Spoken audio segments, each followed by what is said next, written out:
السلام علیکم ورحمۃ اللہ وبرکاتہ۔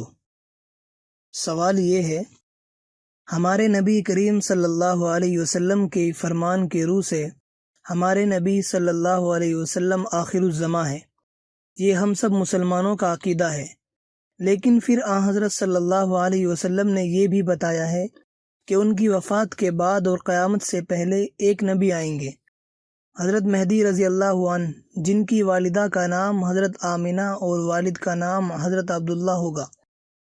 تو کیا یہ حضرت مہدی رضی اللہ عنہ ہمارے نبی کریم صلی اللہ علیہ وسلم تو نہیں ہوں گے جو دوبارہ دنیا میں تشریف لائیں گے؟ میرے نانا محترم مولوی آزاد فرمایا کرتے تھے کہ ایک مرتبہ حضور صلی اللہ علیہ وسلم خطبے میں فرما رہے تھے کہ قیامت سے پہلے حضرت مہدی رضی اللہ عنہ دنیا میں تشریف لائیں گے۔ لوگوں نے نشانیاں سن کر پوچھا، یا رسول اللہ، کیا وہ آپ تو نہیں؟ آپ صلی اللہ علیہ وسلم مسکرا کر خاموش رہے۔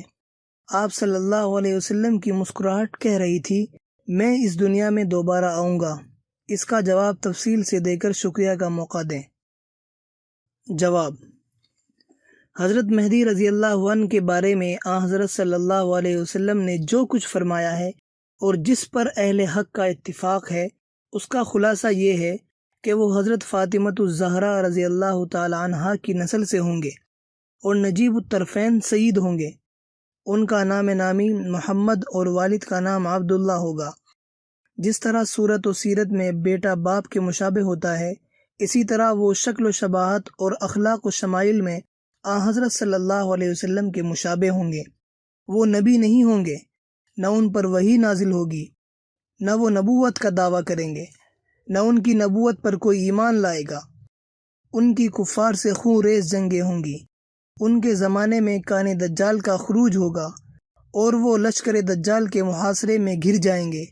ٹھیک نماز فجر کے وقت دجال کو قتل کرنے کے لیے سیدنا عیسیٰ علیہ السلام آسمان سے نازل ہوں گے اور فجر کی نماز حضرت مہدی رضی اللہ عنہ کی اقتداء میں پڑھیں گے۔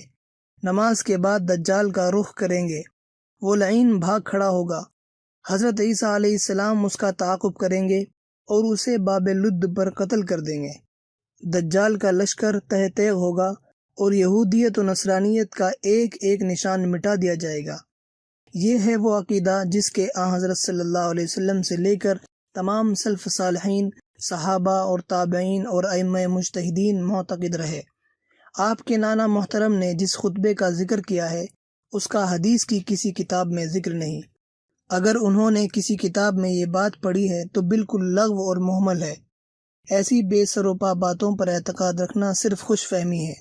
مسلمان پر لازم ہے کہ سلف صالحین کے مطابق عقیدہ رکھے اور ایسی باتوں پر اپنا ایمان ضائع نہ کرے۔